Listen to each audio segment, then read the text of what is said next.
पिठाची पेज, त्यासाठी मी 1 वाटी पीठ घेतलं, 4 ते 5 वाट्या त्याच वाटीने पाणी घेतलं आहे, अर्धी वाटी गूळ, अर्धी वाटी तूप. ते पाणी उकळायला ठेवलं आहे गुळाचं.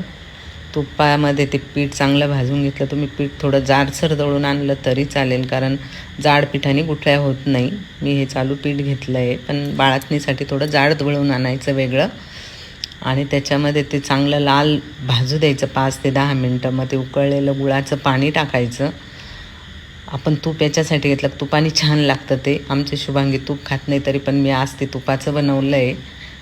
आणि त्याच्यात थोडं विलायची पावडर, जायफळ विलायची पावडर टाकलं आहे. आणि ते चांगलं 5 ते 10 मिनटं शिजू दिलं.